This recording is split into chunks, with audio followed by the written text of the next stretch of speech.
Hi everyone. The subject of that talk is Jupyter and Scala, and in particular, I'd like to discuss why there are that many Scala kernels and also Scala shells and notebook environments for Scala, and what are the features of Scala that makes that landscape that fragmented. So my name is Alexandre Archambault. So these are my GitHub and Twitter handle. I'm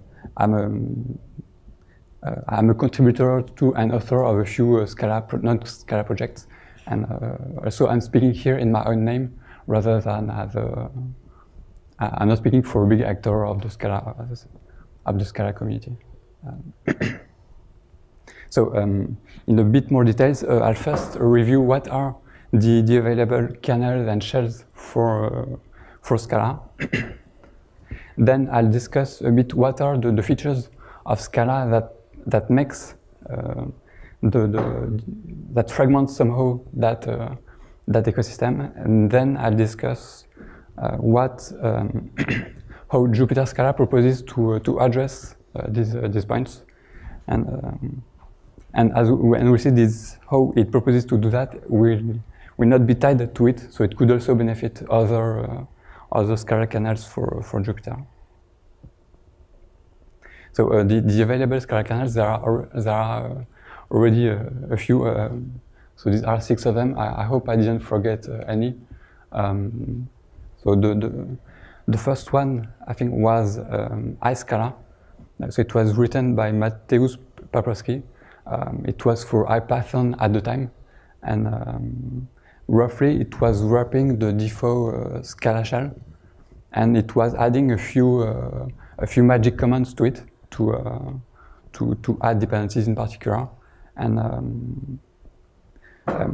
it was somehow lacking support for Spark. So a fork of it appeared called iSpark, and iSpark was basically swapping the default Scala shell by the one that comes with Spark. Then around the same time, Tori appeared. So it was at the time called Spark Kernel.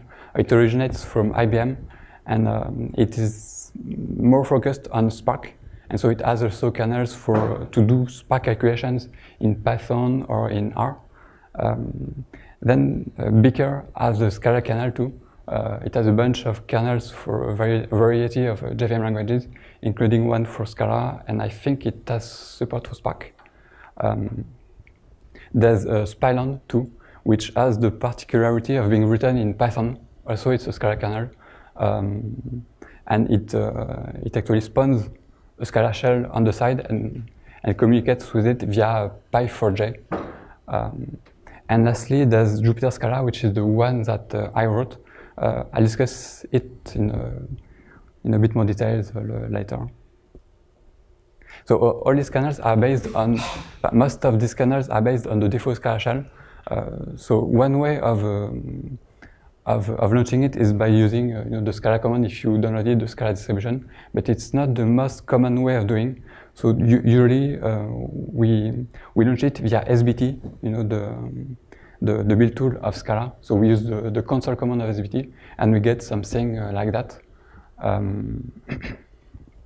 And it's a bit rough, I'd say.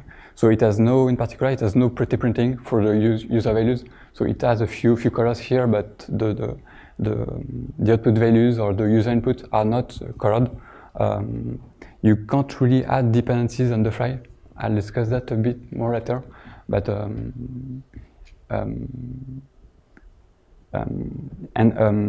it also it is shipped with the Scala compiler, so it's straightforward to get it. So based on that default shell, there are a few other shells. In particular, most of the distributed frameworks around Scala are shipped with their own shell. And so that's the case for Spark, Flink, Scio, which is a Scala API for Apache Beam. And what they all do is they somehow tweak the internals of the default shell. That is, these are not simply convenience launchers for these shells. They somehow change a bit the internals of the shell to interface with Spark, with Flink, with Scio. And so we can't really fire up a default Scala shell, type a few Scala commands to get a REPL for Spark or Flink or Scio. So these are really distinct shells compared to the default shell of Scala. Also, in 2013, there was a project called Scala Handbook that appeared. I think it is discontinued now, and at the time it was its UI came from Jupyter, and it was an integrated thing. That is, it was both a server, a kernel. It was fully written in Scala, and it had roughly the same architecture as Jupyter, but with some more Scala technologies, like AK, for example, instead of 0MQ. But a bit like Scala, it had no support for Spark, and so a fork of it appeared a bit later, called the Spark Notebook. And like Scala and Spark, it swaps the default Scala shell by the one that comes from Spark. It also uses a bit more some Scala specific stuff like play, and its UI comes from Jupyter too. And so they updated it a bit compared to Spark Notebook, to Scala Notebook, and they had quite a lively community around it. But yet they are not really integrated with the Jupyter ecosystem. That is, also the architecture is roughly the same. It has not a Jupyter kernel per se. So there's also Zeppelin with ships with a bunch of Scala interpreters. Most of these, at least for Spark, Flink, or Scio, are based on the shells. That is, the shells are shipped with Spark, Flink, Scio, etc. And so these are only loosely integrated between them, like they all have small differences in the way they manage dependencies, some lack completion, I think. They don't provide too much unified user experience when you're retyping Scala in them.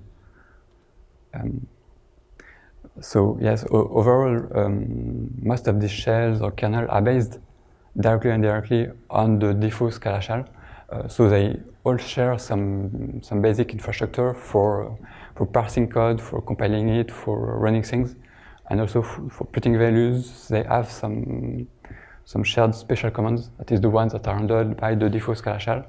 And on top of that, they all add a bunch of custom things, in particular to manage dependencies. That is to add load libraries. For the Spark or Scio shell, etc., they pass the right options to the shell for it to be fine with them. And they also, importantly, add some glue code for Spark or Flink or Scio to interface the shell with these frameworks. There's also a new contender in the Scala shell space, which is called Ammonite. So it was initiated by someone called Lee Haoyi in 2015. So its website is ammonite.io. Some of its goals are to have a solid Scala-based shell and a script. To be able to use it instead of Bash, for example, to do some basic shell stuff and some scripting stuff. And I think the best way to present it to Jupyter audience is to say that it's somehow the IPython of Scala in terms of user experience. That is, it is much more user-friendly to use. And in particular, it has a whole bunch of user-friendly features compared to the default Scala shell, like it has a much better compression that is really on par with what you can get in IDEs. It has a nice way of pretty printing values. It colorize the user input. It has a really smart way of doing magics. That is, so okay, I don't have a cursor, but it doesn't really have magics per se. That is, we interact with the shell via an API that is also in Scala, and so we basically call functions in the shell to add dependencies. These are not magics that are passed in a separate way. It also heavily caches things, like sometimes Scala compilation can be slow, and so it heavily relies on caching, not to recompile things. And but one of its drawbacks is that it doesn't work for now with Spark or Scio or this kind of stuff. It's only for things on one machine. And so we can compare the Scala shell and kernel landscape to what happens in Python. So it's a bit simplified, but in Python you have basically the default shell. Then on top of that you have IPython. And then you have, if you want IPython in the browser, you have Jupyter Notebook. And so overall it provides for a much better and more unified user experience, I think, compared to what we currently have in Scala. And so what are the reasons or the features of Scala that currently fragment somehow that space? The first one is, I think, the way dependencies are managed. So it's something that is a bit different compared to Python. So in particular in Scala, you don't have some global path to where you install libraries. And in particular, we don't ask users to pre-install dependencies somewhere on their system. And so we don't need things like virtual env. The reason for that is, so if we take a small example, like if we have a project called, I'm taking here a development project here, and we want to add a dependency to it. So here I'm adding a dependency called source, which is a Scala library for JSON. And so basically, if I want to add a dependency to add it to a project, I add these two lines to, I pass these two lines to the build tool of Scala. And what happens when we do that is, so these dependencies are all on a bunch of repositories, and they have metadata attached to them. And so via this metadata, we know what are the transitive dependencies of that dependency. They are listed here for that example. And now what is specific to Scala as a JVM language is that for all these dependencies corresponds to a file, so a jar file, so they are listed here. And what is particular is typically this jar file land somewhere are cached. So they land somewhere in the user home directory, so that I present here in a bit. I simplified it a bit, but roughly in this path we have the whole way of identifying the dependency. So we have the first part of it, called the organization. We have the name of the dependency itself, and lastly we have its version, and that allows to have multiple versions of the same libraries on a single machine without any issue, without conflicts. And so that allows to do nice things, like, for example, to have two projects on the same machine that depend on two different versions of a library without any issue. Like if one project depends on one version, all its dependencies will be picked from the cache and passed to the compiler or to the Java runtime. And we can have that way two projects depending on two different versions, and only the right things will be picked from the cache and passed to the compiler or the runtime. And so that's quite interesting in a notebook or shell context, in the sense that so here I spawned two Ammonite sessions, one that loads one version of C and one that loads another version of it, and there's no problem in doing that in Scala. like the first shell will just pick the right jar from the cache and add them. The second will pick the right one for it, and that's it.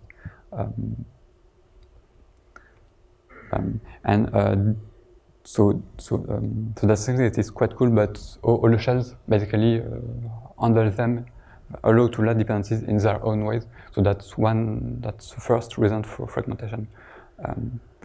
Then dependency management, and the way Scala manages dependencies is also leveraged by distributed frameworks. So what these frameworks do is, so let's say we start a Spark session on the machine, and so that session will drive a bunch of calculations on a bunch of executors that are in a cluster. And what happens here is, as all these jars are all that make our environment, somehow this can be sent over the wire to a bunch of other machines to clone somehow the environment that we have locally. And so if I loaded a few dependencies locally in my first machine, this can be sent over the wire to the others to get the same environments on a bunch of machines. And distributed frameworks in Scala often rely on that to have the same environment on a bunch of machines on a cluster. And in particular, that allows to have, for example, a second session on the side that will also run things on the same cluster. And that second session can load different libraries, or the same libraries in different versions. It can even rely on a different version of Spark, for example, or different version of Scala. And that won't be an issue because things are kept separated and the whole environment is sent to each machine when it's needed. So dependency management somehow is quite practical, but the thing is there are no standard way of loading dependencies in a REPL. So that's first reason for fragmentation. And secondly, so this is something that is quite leveraged by distributed frameworks, but there are no way for these frameworks to get all they need to clone their environments to other machines on a cluster. And so what happens here is they all tweak a bit the REPL to get all that they need to clone their environment on other machines. And that's another reason for fragmentation, that is each framework has to tweak things its own way to achieve that. Then another thing which another feature of Scala that these frameworks use quite a lot is a serialization. That is, once you have a bunch of machines with the same environment, you want to exchange things between them, and so you can just serialize stuff and send them from machine to machine. And for data, there are already some libraries that are quite reliable for that. Typically, something like Cryo is used, so it's used typically for data like elements in a distributed collection or elements in a stream. But another kind of thing that these machines exchange is more evolved stuff, like what we call closures or functions. That is like the canonical example of a closure is something that I wrote on the side here. So let's say, so RDD are the distributed collections of Spark, and these are collections that are on a bunch of machines on a cluster, and we may want to apply a function to all the elements of these collections. And so for that we have to, so we have a function that we typed in the REPL here, and we want to send that function to all the machines of the cluster to apply it to all the elements. And so we have to send that function over the wire. And for now, the thing that is used to serialize function is something a bit more primitive than Cryo that we use for data. For functions, we use something called Java serialization, which is a bit more primitive compared to Cryo. And it has a few drawbacks. So yeah, what to serialize is that. So in particular, Java serialization is a bit more conservative in the sense that if you write a library in Scala, chances are it will not be fine with serialization by default, which can be somehow what we want if we have stateful things, like if we have a connection to a database or anything. We don't want that to be serializable by default, but and so if you want the library that we have to be fine with serialization, we have to add a bunch of annotations on the class we define for that. So that can lead to quite annoying things, like for example in the shapeless library. Which is not that big library, there are something like 343 annotations, like extend, serializable, or with serializable, all over the place. It's something that was added after the fact, and the goal of them is just to say, okay, everything is fine with serialization. It's just some noise that is added everywhere for serialization, and so the drawback of Java serialization is that the whole ecosystem isn't fine with that. Like it needs an explicit effort for things to be fine with that. And so in particular, the Ammonite that I talked about just before isn't fine with Java serialization, and things are actually worse for Ammonite, which is a REPL. So I won't go too much into the specifics here, but basically if you're a REPL, you take user code as input, like val and equal something here, and for it to compile, you wrap that code into some context before passing that to the compiler, and that code that you use to wrap things is not necessarily fine with serialization. And in particular, the most straightforward way to wrap things is with singletons, like object something here, and singletons, also practical and straightforward, are not fine with serialization. And so I won't go to the very details here, but basically the problem when you try to serialize a singleton is imagine you serialize it and you try to deserialize it on another machine, and you do that 2, 3, 4 times on the same machine, you would get like 2, 3, 4, 5 times a singleton, which is not fine because it's a singleton, and so you're only supposed to have one instance of it and not 2, 3, 4 time instances. And so that's why there are conflicts between, and that's why singletons are not fine with serialization, and some extra care has to be some extra work has to be done for a REPL to be fine with serialization. So to summarize a bit, why there are that many shells and kernels in Scala? So there are a bunch of reasons that landscape can be fragmented. In particular, so dependency management also quite practical is not handled in a standard way in the Scala shell, and it also requires some glue code for the distributed frameworks like Spark, etc. Which is one of the reasons for fragmentation in that space. Another thing that is quite used is serialization, and so here too the whole ecosystem isn't on par with it, and so there are things that are fine with it, things that are not, so that's another reason for fragmentation. And things are actually even worse if you're a REPL. It requires some more work for it to be fine with that, and so that's a bunch of reasons that's why we have that many kernels for Scala. Then how the Jupiter-Scala proposes a way to address that somehow. So the way it does it is it tries to push as much logic as possible outside of the kernel itself. That is based on Ammonite, and it tries to not to have its own magic. For example, all the special commands are handled by Ammonite itself,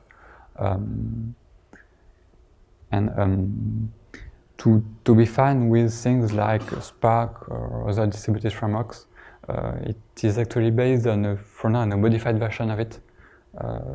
So it modifies Ammonite for it to be fine with serialization. It ensures Ammonite carefully manages dependencies for Spark in particular, and also it proposes to be fine with distributed frameworks like Spark, etc.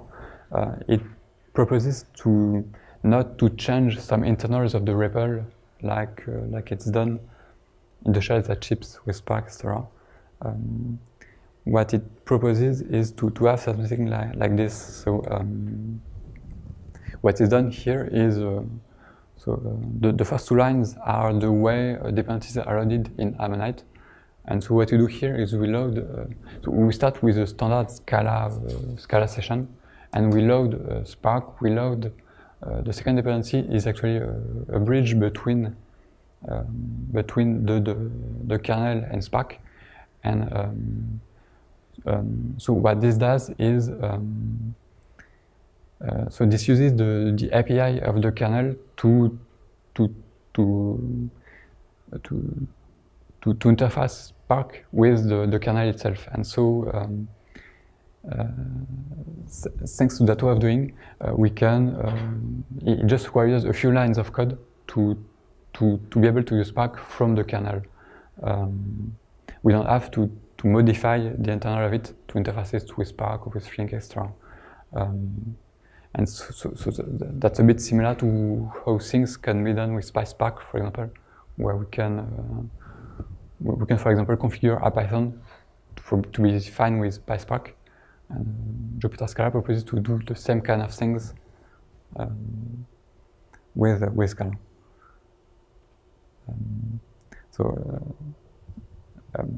But there are a few drawbacks with Jupiter-Scala, so it's not funded. It has not that many non-users. The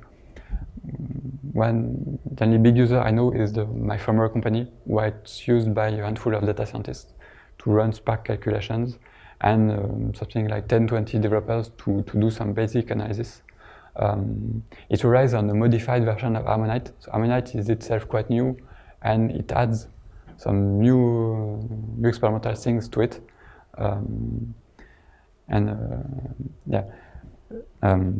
But the advantages of that approach is it's not tied to a specific Jupyter kernel, so it could actually benefit other Jupyter kernels. Like there was some discussion some time ago that Tori could use Ammonite, Spylon could use it too, and so overall that would provide a more unified user experience for Scala in Jupyter. So that's it. Thanks for your attention. If you have any question. Yeah. So I guess it's a leading question since you know me. How do we bring together the Scala kernels and the efforts around them? How do we bring? How do we bring the Scala kernels together? Okay, so efforts around them. Yeah. So the question is, how do we bring together the Scala kernel together?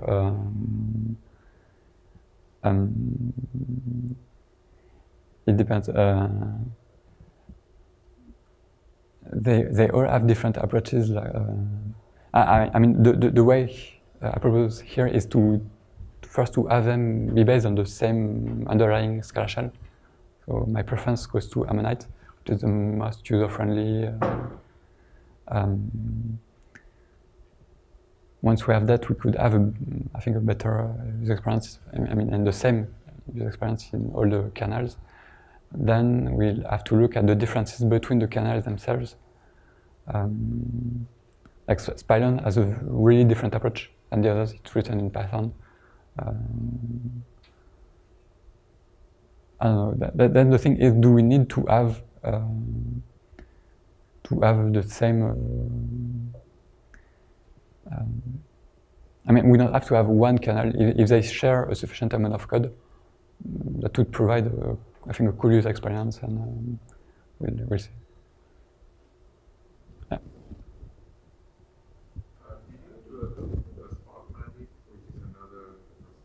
Okay. So yeah. So I forgot one Scala kernel. I think. Yeah.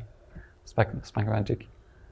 What was the question? No, my question is like, did you consider that, or did you kind of analysis with that? Like, because one of the problems with this, because we use Spark Magic. Okay. One of the problems with Spark Magic is it's very much tied with Spark, right? So we might just like to execute Scala code without Spark. Yeah. That's not there. It's not tied together. Like one of the kernels that we talked about in some of the slides at the beginning, looks like most of the time when people are building a Scala kernel for Jupyter, they are targeting either Spark or Flink or something like that. It's not just a plain vanilla Scala. Like the Tori is probably one of that, right? I think the Spark Magic is because it's tied to Levy, and it was built mostly to interface to Spark, and that's why you not have like a pure grapple support there, and you need to include some of the other ones.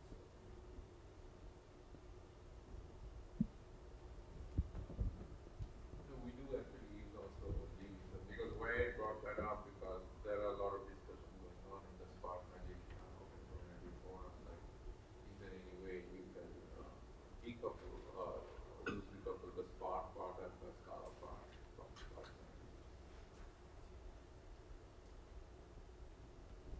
I have a question about your dependency management. So I see that you support loading artifacts from Maven with all the dependencies, which is great. And I guess you're also the author of Coursier, which, and so does your kernel use Coursier, or does it use Ivy? That wasn't clear. My kernel, you mean? Does my kernel use Ammonite uses Coursier? Ammonite uses Coursier. Yeah. So my kernel uses Coursier too. Okay. So I guess my question is, what's the difference between Coursier and Ivy? I guess it's mostly a matter of API. Like Coursier is more, I think it's more practical to use when you're coding in Scala.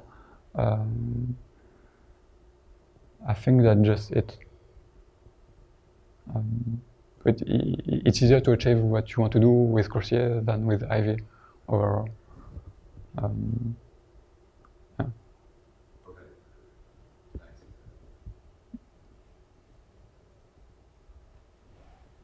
Any other questions? Yeah, Coursier is also way more lightweight than Ivy, right? Like, is that another advantage? Sorry. Yeah. Coursier is way more lightweight than Ivy. I mean, Ivy's a big dependency that's. I don't know what are the exact dependencies of Ivy itself. But yeah, I think in terms of API, it's more lightweight to use. Yeah. Okay, so, thanks.